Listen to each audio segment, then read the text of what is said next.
Hello बच्चों, कैसे हैं आप। तो आज का अपन इस वीडियो के अंदर जो टॉपिक ले रहे हैं वो ले रहे हैं रिप्रोडक्शन। तो रिप्रोडक्शन आपको मैं पहले बता दूं कि दो टाइप का होता है। एक है ए सेक्सुअल और दूसरा होता है सेक्सुअल। तो बेसिक डिफरेंस क्या है? यस, बेसिक डिफरेंस है कि ए सेक्सुअल के अंदर वन पेरेंट इज नीडेड और सेक्सुअल के अंदर टू पेरेंट्स आर नीडेड। ये एक बेसिक डिफरेंस है। तो बेसिक मीनिंग क्या हुआ? बेसिक मीनिंग हुआ कि ये चीज इंश्योर करती है कॉन्टिन्यूटी लाइफ की अर्थ के ऊपर, और सेकंड करता है कि किस तरह से ज़्यादा ऑर्गेनिज्म जो है वो राइज करेंगे। तो हम रिप्रोडक्शन को डिफाइन कैसे करेंगे? बहुत ईजी है। It's a biological process by which new individuals of the same species are produced by existing organism. यानी जो एग्जिस्टिंग ऑर्गेनिज्म है उससे नई स्पीशीज आना, मतलब उस वो बायोलॉजिकल प्रोसेस जिससे कि एक का दो होना या चार होना, इसको हम रिप्रोडक्शन कह सकते हैं। तो ए सेक्सुअल में क्या हो गया? सिंगल पेरेंट करेगा, और अगर सेक्सुअल है तो उसमें टू पेरेंट्स आर नीडेड। अब एक वर्ड आता है वेरिएशन। तो वेरिएशन क्या होता है कि देखो क्या होता है, जो ऑर्गेनिज्म है उससे जो ऑफस्प्रिंग बना, यानी कि जो नेक्स्ट स्पीशीज उससे आई या उसका जो बच्चा कहेंगे हम, उसके अंदर वेरिएशंस आते हैं। तो डीएनए जो चेंज होंगे, चेंज से मतलब नया कॉपिंग होकर के उसमें जो वेरिएशन होकर के कुछ उसमें चेंजेस होके आएंगे, उसको हम वेरिएशन कहेंगे। अब वेरिएशन से फ़ायदा क्या होता है? देखो, वेरिएशन से ये फ़ायदे होते हैं कि एक तो क्या रहता है कि सर्वाइवल, मतलब जो ऑर्गेनिज्म है वो सर्वाइव कैसे करेगा और उसकी स्टेबिलिटी कैसे रहेगी, मतलब वो स्टेबल कर पाएगा सर्वाइव। जो भी कोई एडवर्स एनवायरनमेंट है उसमें वो सर्वाइव कर पाएगा, और उसके अंदर फिर वो आगे अपने आप को स्टेबल रख पाएगा। अब क्वेश्चन ये आता है कि अगर वेरिएशंस नहीं होंगे तो क्या स्पीशीज सर्वाइव नहीं करेगी? उसके लिए क्या जरूरी वेरिएशंस होना? तो ऐसा नहीं है कि नहीं करेगी, लेकिन वेरिएशंस होंगे तो उसकी सर्वाइवल होने का जो है वो बढ़ जाएगा। यानी उसके अंदर ऐसा रहेगा, नेसेसरी नहीं है लेकिन उसके अंदर ऐसा कोई डिजीज है, कुछ भी है, मतलब उससे उसको एक्स्ट्रा फायदे होंगे। यानी वैसे क्या होगा कि जो वीक स्पीशीज है वो भी तो सर्वाइव करती हैं, बट वेरी तो हम ये कहेंगे कि variation helps in the survival. तो ये जरूरी नहीं है, मतलब it is variation is beneficial to the species but not necessarily for the individual. तो इसमें वेरिएशन का मतलब आप समझे होंगे, वेरिएशन की इंपॉर्टेंस आप समझे होंगे। तो जैसा मैं आपको बताया था अभी कि रिप्रोडक्शन टू टाइप्स के होते हैं, ए sexual and the sexual. A sexual जिसमें सिंगल पेरेंट की जरूरत पड़ती है। तो ये जनरली जो रहते हैं वो यूनिसेल्युलर ऑर्गेनिज्म के होते हैं, अंदर होते हैं, जैसे कि हाइड्रा। तो ये कितने तरह के हो गए? ये हो गए first fission, budding, spore formation, regeneration and vegetative propagation. अब क्वेश्चन ये आता है कि ए सेक्सुअल रिप्रोडक्शन के क्या कोई एडवांटेज हैं, कोई फायदे हैं, कोई बेनिफिट हैं? तो इसका जो एक सबसे इंपॉर्टेंट बेनिफिट है कि सिंपल होता है और फास्ट होता है, यानी जल्दी होगा। अब दूसरा क्वेश्चन उठ के आ जाता है कि भाई डिसएडवांटेज क्या है, इसका नुकसान क्या है? तो नुकसान है इसका, क्योंकि इसमें वेरिएशन नहीं होते हैं। जब इसमें वेरिएशन नहीं होंगे तो इवोल्यूशन होने के चांसेस खत्म हो जाते हैं। अब सेकंड डिसएडवांटेज क्या हो जाएगा कि भाई ये होगा कि अगर पेरेंट ऑर्गेनिज्म के अंदर कोई किसी भी तरह का डिफेक्ट होगा तो वो ऑफस्प्रिंग के अंदर भी इनहेरिट कर जाएगा। तो फर्स्ट आता है फिशन। तो फिशन क्या होता है? वो तीन तरह के होते हैं। स्प्लिटिंग, हम ऐसे समझने के लिए ऐसे कह सकते हैं कि स्प्लिटिंग, बाइनरी फिशन और मल्टीपल फिशन। स्प्लिटिंग में क्या हो गया? इसमें ये हो गया कि splitting of the two cells. ये इसका एग्जांपल हम अमीबा में देख सकते हैं।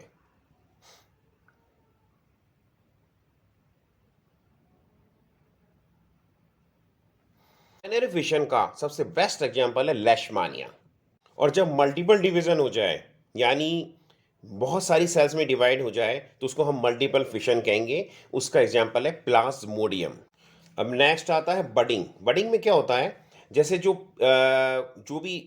पर्टिकुलर ऑर्गेनिज्म है उसमें से एक बड डेवलप होगी छोटी सी, वो बड धीरे धीरे बड़ी हो जाएगी, है ना, बड़ी हो जाएगी मतलब एक तरह से, और उसके बाद में फिर वो उसके बाद में उससे डिटैच हो जाती है, तो इसको कहते हैं बडिंग।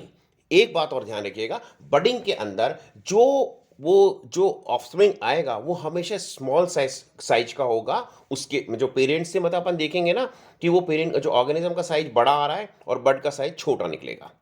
अब आता है कि तो एक बार बताएं आप, तो बडिंग में और फिशन में क्या डिफरेंस है? तो बेसिक कुछ डिफरेंस हैं। एक तो क्या होता है, जैसे मैंने अभी अभी जस्ट बताया आपको, ये पेरेंट जो होगा ना उससे छोटा रहेगा इसके अंदर। सेकंड, उसमें जो फिशन में उसमें नॉर्मल डायमेंशन का रहेगा। दूसरा, जो बडिंग वाला जो प्रोसेस है ना वो स्लो है, मतलब बिल्कुल स्लो स्लो स्लो चलता रहेगा, लेकिन जो फिशन होता है वो रैपिड होता है। तीसरा, जो ये रहता है कि बडिंग के अंदर जो रहेगा वो ये कि जो पेरेंट है ना वो परसिस्ट करता है, यानी पेरेंट डिवाइड नहीं, वो परसिस्ट करेगा, वो ऐसा कैसा है, दूसरा बड बन करके नया वो बन गया बच्चा, यानी। और फिशन में क्या होता है, पेरेंट ही दो में डिवाइड हो जाता है, तो वो परसिस्ट नहीं कर रहा, यानी उसकी आइडेंटिटी खत्म हो गई। नेक्स्ट होता है स्पोर फॉर्मेशन। ये जनरली अपने इसमें जो बैक्टीरिया और फंजाई के अंदर होता है, जैसे पेनिसिलियम के अंदर। अब इसमें होता क्या है, इसमें क्या होता है कि जो पर्टिकुलरली जो है ना डिवाइड होएगा, उसमें न्यूक्लियस जैसे होगा ना, न्यूक्लियस डिवाइड हो जाएगा बार बार में, उसके बाद में न्यूक्लियस जो है साइटोप्लाज्म लेकर के नए स्पोर के अंदर डेवलप हो जाता है। अब नेक्स्ट एक वर्ड है रीजनरेशन। रीजनरेशन आपने देखा होगा, जैसे क्या है कि जैसे लिजर्ड है, लिजर्ड की अगर टेल कट जाती है तो उसके अंदर न्यू टेल डेवलप हो जाती है। इसी तरह से अगर देखा जाए, अगर अपन जो स्टारफिश है, स्टारफिश के अंदर एक पार्ट कट जाता है तो वो पूरी तरह से नए ऑर्गेनिज्म डेवलप हो जाता है। ह्यूमन बॉडी के अंदर लिवर सेल्स और ब्लड सेल्स रहती हैं जो कि रीजनरेट होती हैं, यानी लीवर का कुछ पार्ट है तो उसमें अगर लीवर सेल्स ही ऐसी हैं जो डेवलप होती हैं, ब्लड सेल्स होती हैं और ब्लड सेल्स डेवलप हो सकती हैं, यानी रीजनरेट हो सकती हैं। नेक्स्ट है वेजिटेटिव प्रोपोगेशन। वेजिटेटिव प्रोपोगेशन में क्या होता है बच्चों, इसमें प्लांट का कोई भी, जैसे हायर प्लांट्स में रहता है कि कोई पार्ट लेकर के उसको हम वापस से जैसे मिट्टी में डाल करके उसको उगा देते हैं, जैसे रूट को है, स्टेम को है या लीफ को है, उसको हम जैसे रूट का एक पार्ट है उसको कट करके और हमने वापस से पानी मिट्टी में डाल दिया तो वो रीग्रो कर गया। इस तरह स्टेम का पार्ट डाल दिया या लीफ का पार्ट डाल दिया। जैसे अब अगर आप देखेंगे ना स्वीट पोटैटो, तो स्वीट पोटैटो के अंदर रूट जैसे ग्रो कर जाती है, या अनियन में है या जिंजर है उसमें स्टेम करता है। अब हम आते हैं सेक्सुअल रिप्रोडक्शन में। तो सेक्सुअल रिप्रोडक्शन क्या है, जैसे हमने पहले बताया था, जिसमें कि टू पेरेंट्स आर नीडेड, यानी इस तरह से कहें कि male gamete plus female gamete equal to zygote, यानी जायगॉट कब बनेगा, जब मेल गैमेट और फीमेल गैमेट का कॉम्बिनेशन हुआ। इसलिए हम कहेंगे कि the sexual reproduction is a type of reproduction in which two sexes, namely male and female, are involved. अब ये ध्यान देखिएगा, बस यहाँ सुनिएगा यहाँ पे कि जो यहाँ पे बताया जा रहा है कि मेल एंड फीमेल, इस पे विशेष ध्यान दिया। तो सेक्सुअल रिप्रोडक्शन के फायदे क्या होंगे? सेक्सुअल रिप्रोडक्शन के कुछ फायदे रहते हैं। एक तो ओरिजिन ऑफ न्यू स्पीशीज रहता है, वेरिएशन होने से, सेकंड है वेरिएशन होने से इवोल्यूशन होने के चांसेस बढ़ जाते हैं। और नेक्स्ट आता है कि डाइवर्सिटी, मतलब ऑस्प्रिंग के अंदर डाइवर्सिटी ऑफ द कैरेक्टर्स आती है, यानी मोर वेरिएशन मोर इवोल्यूशन।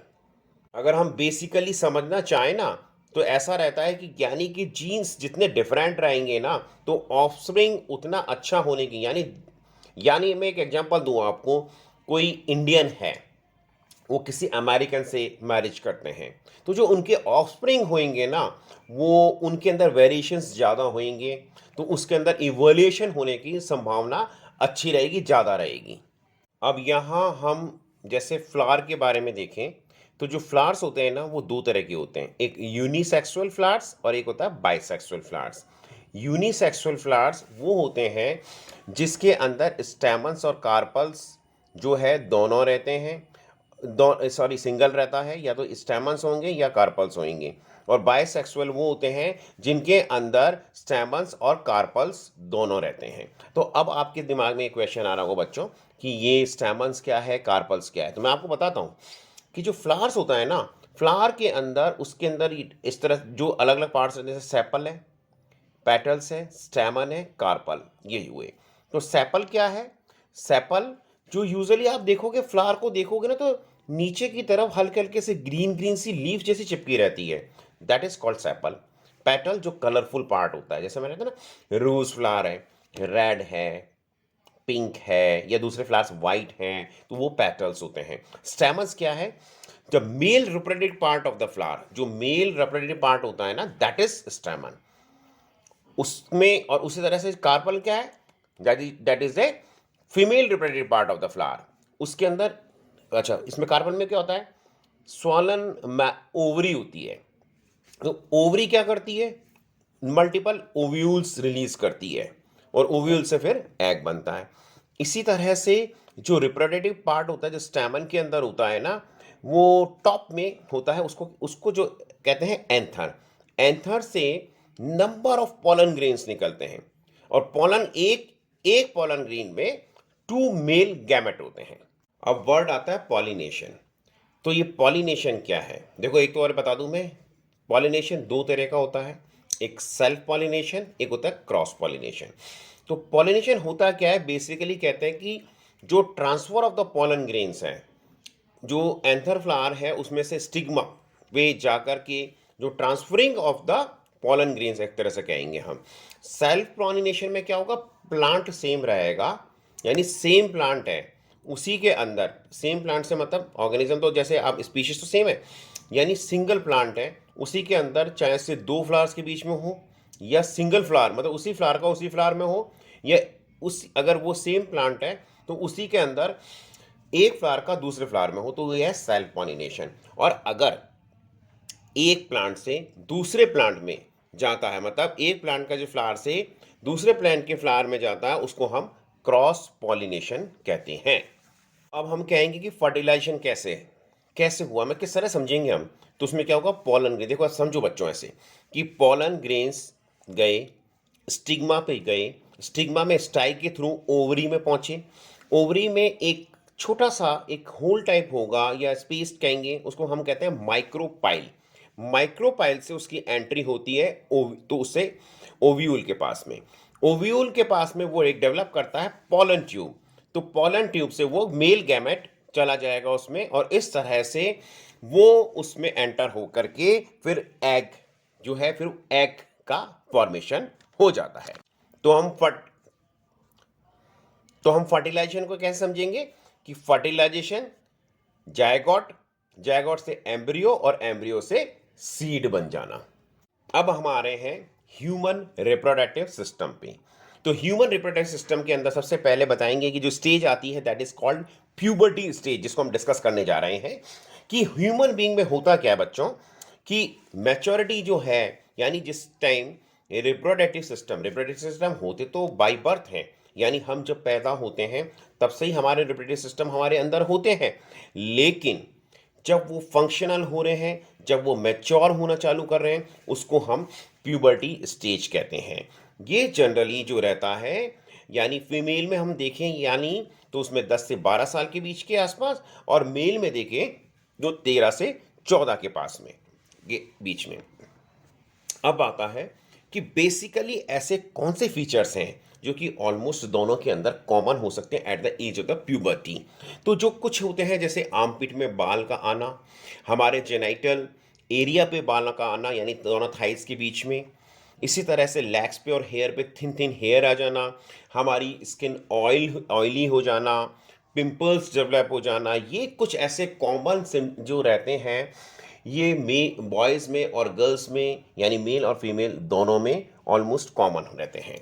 अब हम एक्सक्लूसिवली बात करें तो बॉयज़ में, तो आप देखेंगे बॉयज़ के अंदर जैसे म्यूस्टैच का आना, बियर्ड का आना, उसके बाद में थोड़ी सी जो आवाज़ है भारी हो जाना, या फिर पेनिस का कभी कभी इरेक्ट हो जाना, लार्ज हो जाना, ये एक नॉर्मल रहता है।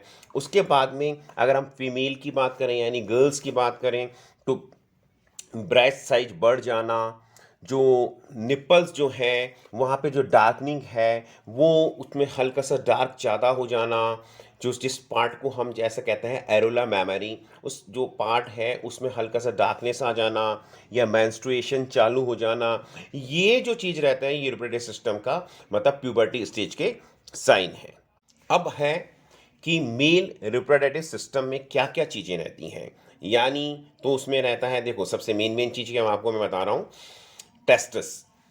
अब आप देखो टेस्टिस जो है, जब ये प्लूरल फॉर्म है TES और सिंगुलर फॉर्म इसका होता है TES, यानी सिंगल है तो है टेस्टिस, क्योंकि दो रहते हैं इसलिए टेस्टिस।